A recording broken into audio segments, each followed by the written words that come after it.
नमस्कार, आप देख रहे हैं महुआ खबर और मैं रिया सिंह आपके साथ। पटना की हाई प्रोफाइल बांकीपुर विधानसभा सीट पर होने वाले उपचुनाव को लेकर सियासी पारा चढ़ गया है। बीजेपी ने इस सीट को बचाने के लिए पूरी ताकत रख दी है।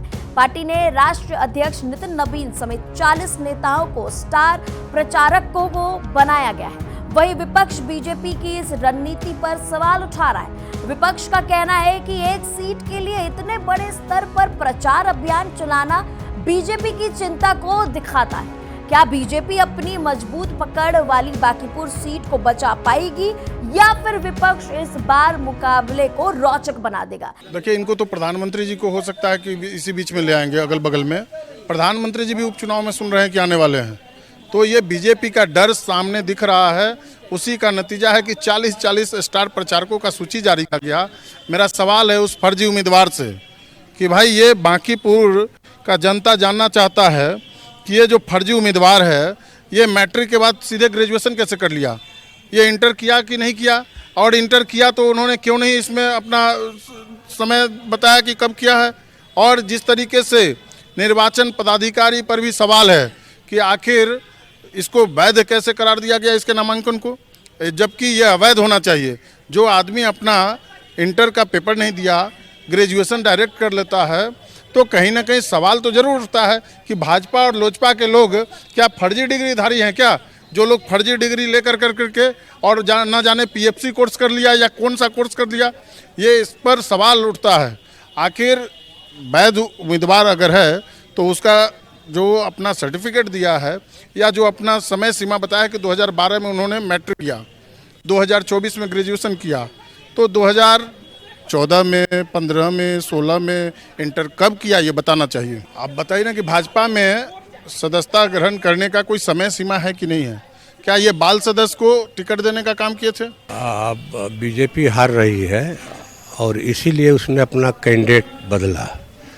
उसके हार की निशानी है, उसकी बौखलाहट हताशा की निशानी है, और वो 40 स्टार प्रचारक उतारे या भारत के तमाम कैबिनेट मिनिस्टर को उतार दे, माननीय मुख्यमंत्रियों को उतार दे, लेकिन भाजपा को इस बार हारना है। महागठबंधन के हाथों, रेखा गुप्ता के हाथों उनको हारना पड़ेगा बुरी तरह से। देखिए, भारतीय जनता पार्टी को पहले इस बात का आशंका रहा होगा या नहीं रहा होगा हार का, उनके प्रत्याशी को तो था ही। अभिषेक पहले मैदान छोड़ के भाग गया, दूसरा प्रत्याशी से कल जबरन नामांकन दिलाया गया। जिस प्रकार से आप सबों के सामने में देखे कि भारतीय जनता पार्टी प्रदेश सदस्य संजय शराबी उनको गर्दनिया रहे थे, ठुठिया रहे थे, दबा रहे थे, वो जान छोड़ा के भागा। तो भारतीय जनता पार्टी के एक प्रत्याशी हार के डर से मैदान छोड़ दिया, दूसरा प्रत्याशी जान छोड़ा के भाग रहा है। तो भारतीय जनता पार्टी मान चुकी है कि उसका पराजय सुनिश्चित है। इसीलिए भारतीय जनता पार्टी ने थोक के भाव में दर्जन भर प्रत्याशियों का नामांकन रद्द कर दिया है। अगर लोक लज्जा न होता तो रेखा गुप्ता जी का भी और प्रशांत किशोर जी का भी नामांकन रद्द कराया होता। 55,000 पार करवाओ, चुनाव हार जाएंगे। पिछला चुनाव नीतीश कुमार के नाम पे लड़ा गया।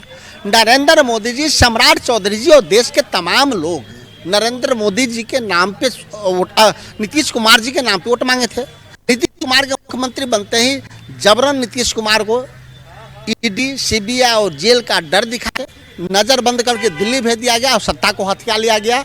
इसलिए सबसे ज्यादा गुस्सा जनता दल यू के कार्यकर्ताओं और नेताओं में है।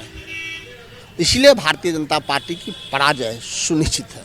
बांकीपुर उपचुनाव अब सिर्फ एक सीट की लड़ाई नहीं रह गया। ये मुकाबला बीजेपी के प्रतिष्ठा और विपक्ष की चुनौती के बीच बदल गया है। अब देखना होगा कि बीजेपी को 40 स्टार प्रचारकों वाली रणनीति कितनी असर दिखाती है या फिर विपक्ष इस किले में सेंध लगाने में कामयाब होती है। तो आज के लिए इतना ही, तब तक के लिए देखते रहिए महुआ खबर।